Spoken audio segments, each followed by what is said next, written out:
કાલના અધ્યયનમાં એવું જોયું હતું કે એમ જોયું હતું કે શંકરાચાર્યજીએ માયાવાદ રચ્યો છે.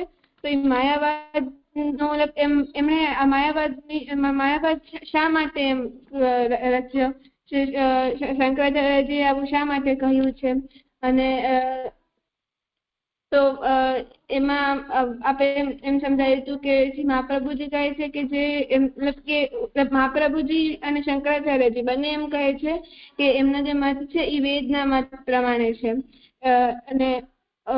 અને જે પણ આચાર્યનો જે કહેવાનો જે એમ તાત્પર્ય છે એટલે એટલે આજે જેટલા પણ આચાર્ય છે જેમ શંકરાચાર્યજી છે કે મહાપ્રભુજી છે જેમણે પણ આમ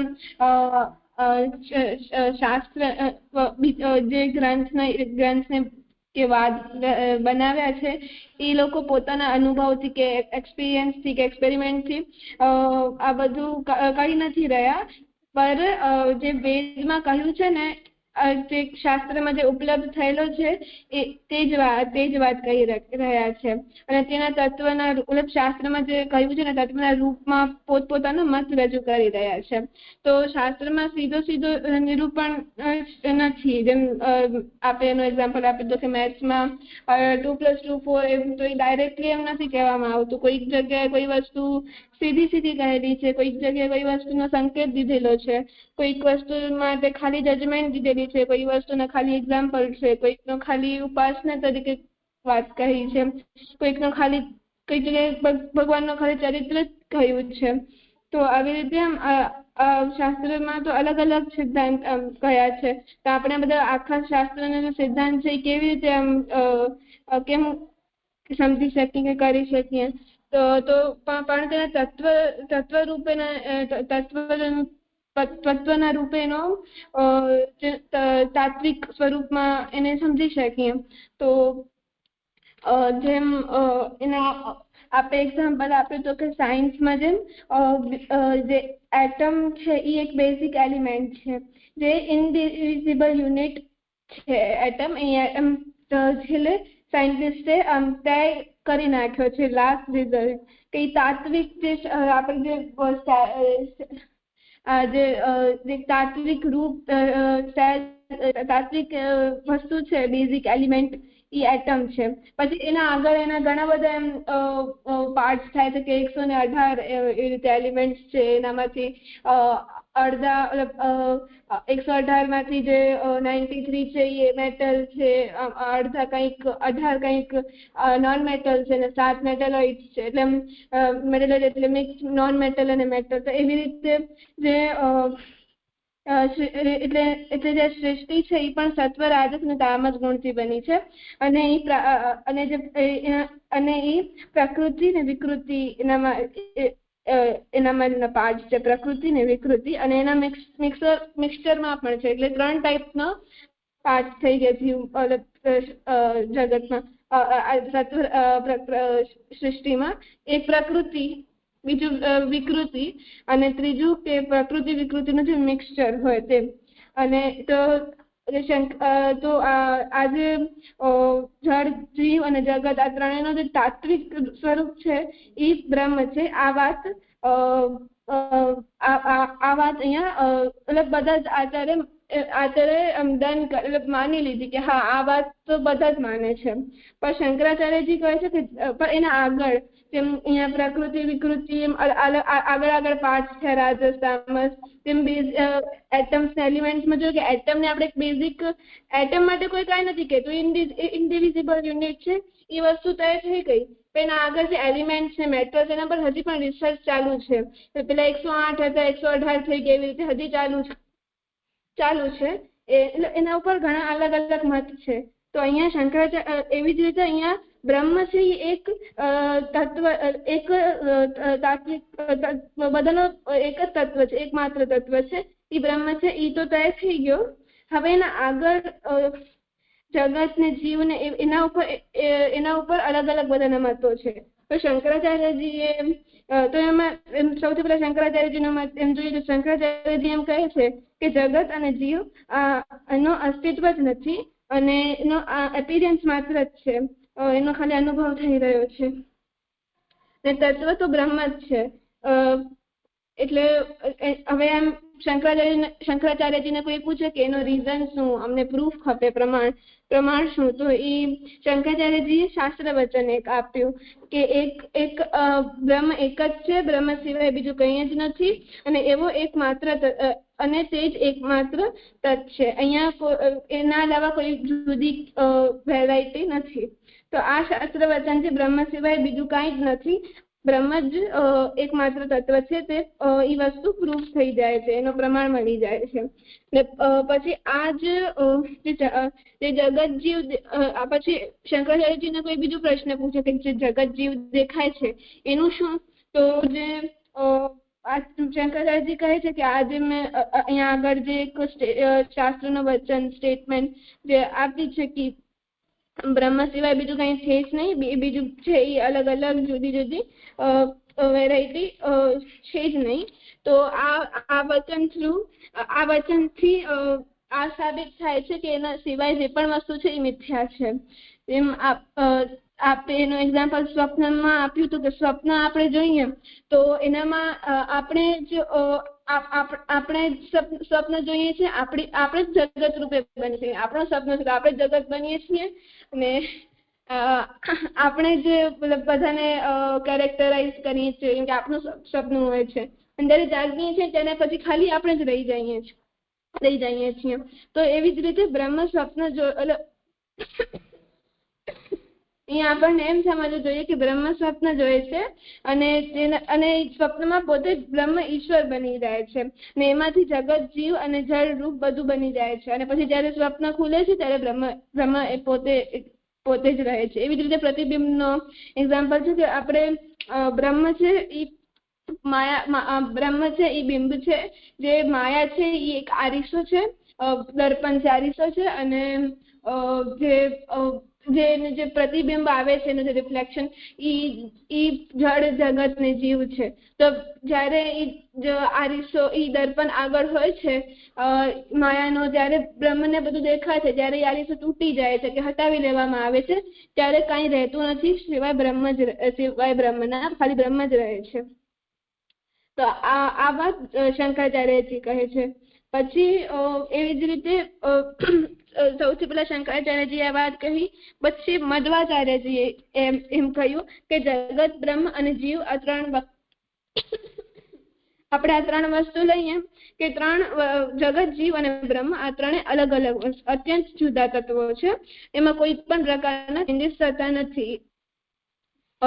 જીવ હંમેશા જીવ જ રહે છે, જગત હંમેશા જગત જ રહે છે, જડ હંમેશા જડ જ રહે છે, અને બ્રહ્મ હંમેશા બ્રહ્મ જ રહે છે. એમણે એવું દ્વૈતવાદ એવું કહ્યું મધ્વાચાર્યજીએ. શંકરાચાર્યજીએ કેવલ આ દ્વૈતવાદ કહ્યું.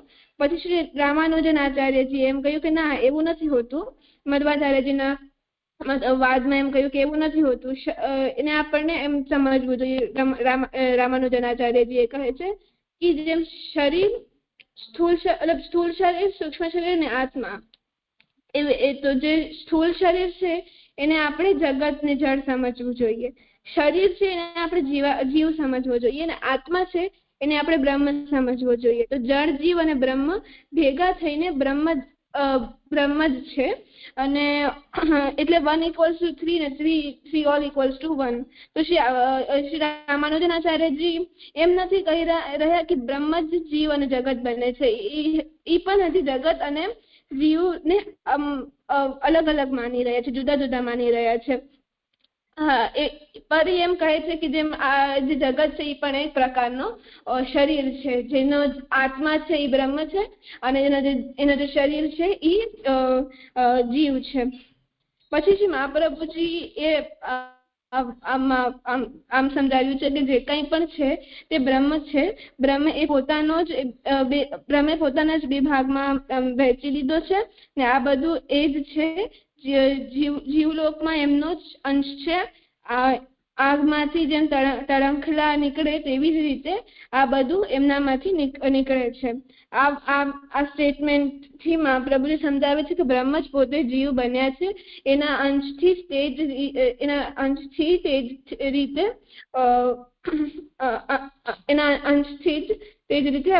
જે જગત છે એ બન્યું છે એમના અંશથી, એટલે બ્રહ્મના અંશથી જગત અને જીવ બન્યા છે.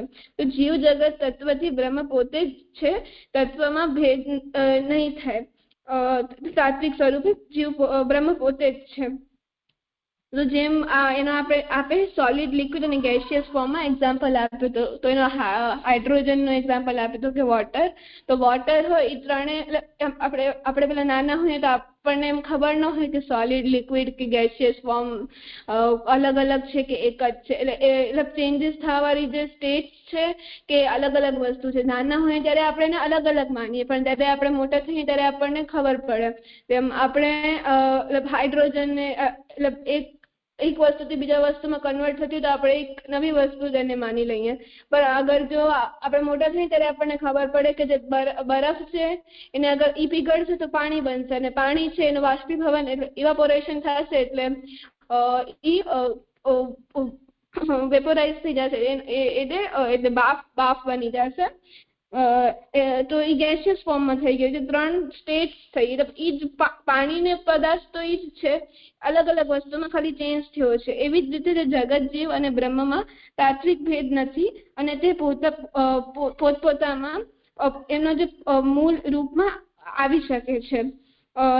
અને જે સત્ય એટલે પછી એમાં જોયું હતું કે બ્રહ્મ છે સચ્ચિદાનંદ છે, અને બ્રહ્મ પોતાના ગુણધર્મો તિરોધાન કરે થોડાક, તો એટલે આનંદ કાઢી લે, સચિત રાખે તો જીવ બની જાય છે, અને ઓર ગુણધર્મો ઓછો કરે તો ચિત્ત, એટલે આનંદ અને ચિત્ત ના હોય, ખાલી સત હોય તો એ જળ બની જાય છે.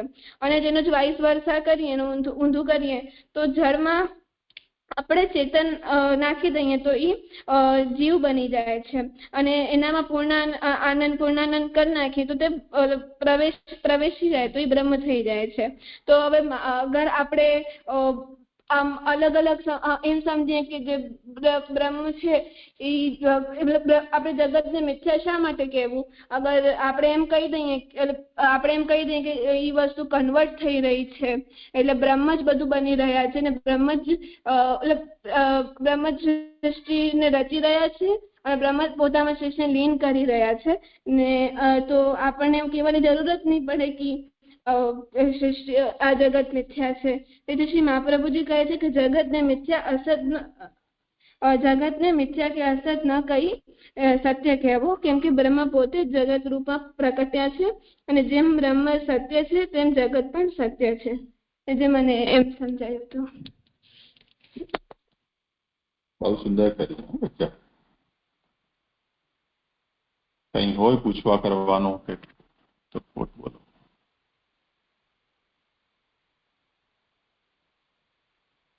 છે કઈ પ્રશ્ન?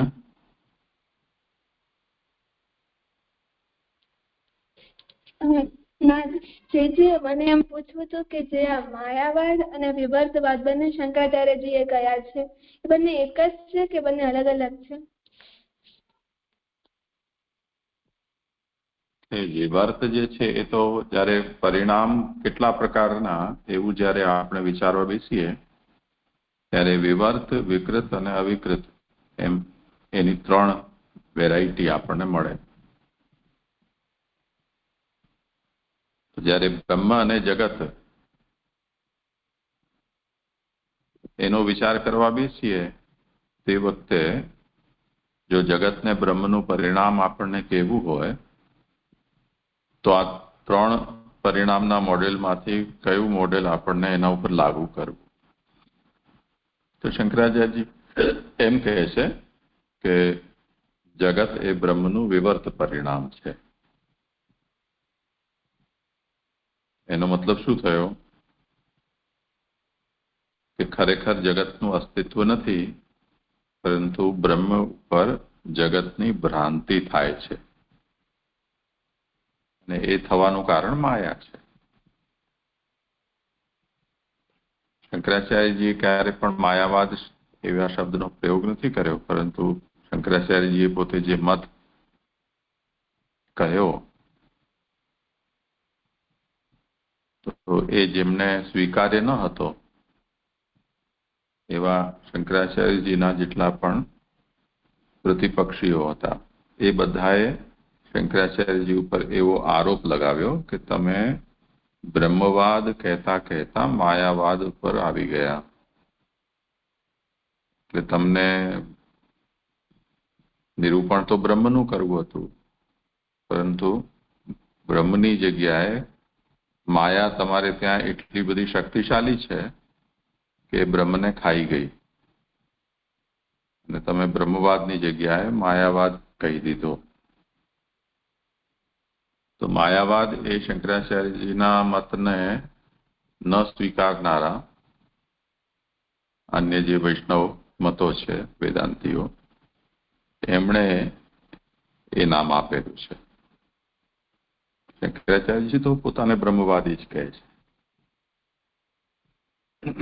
પણ બ્રહ્મ એમનો એવો નબળો છે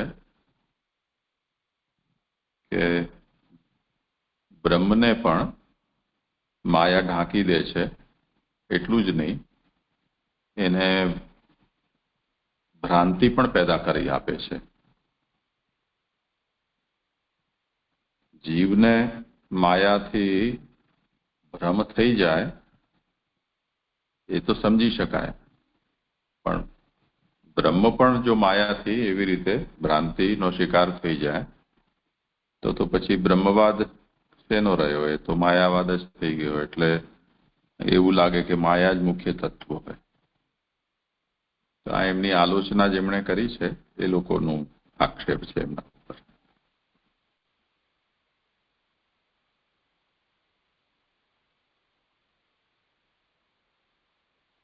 સમજાયું ને? એમ સમજાયું કે બ્રહ્મવાદ એટલે શંકરાચાર્યજીએ માયાવાદ નું નિરૂપણ કર્યું. એ પોતાને બ્રહ્મવાદી જ સમજતા હતા, પણ જયારે પરિણામવાદમાં એમ જોયું કે પરિણામવાદના 3 પ્રકાર છે: વિવર્ત, વિકૃત અને અવિકૃત. તો જે વિવર્તવાદ છે એનામાં શંકરાચાર્યજી એમ સમજાવે છે કે જે બ્રહ્મ ઉપર માયાની ભ્રાંતિ થઈ ગઈ છે. તો એટલે એમના જે અગેન્સ્ટ છે શંકરાચાર્યજીના, કે એમના મતને જે નથી માની રહ્યા, એ લોકોએ એમ કહ્યું કે તમે બ્રહ્મવાદ કરતા કરતા માયાવાદ પર આવી ગયા છો. અને એ માયાવાદ તમે જીવ ઉપર માયાની ભ્રાંતિ કેવું થાય તો આપણે સમજીએ, પણ બ્રહ્મ ઉપર કેવી રીતે થઈ શકે છે? તો એમને બ્રહ્મવાદ કરતા કરતા માયાવાદ પર આવી ગયા, એટલે માયાવાદ નામ થઈ ગયું. હા, બરોબર. ઠીક છે, તો હવે આજે આપણે અહીંયા જ વિરામ રાખીએ. કાલે સાન્વી અર્પણ જોડાય ને તો આપણે આગળ વધીશું.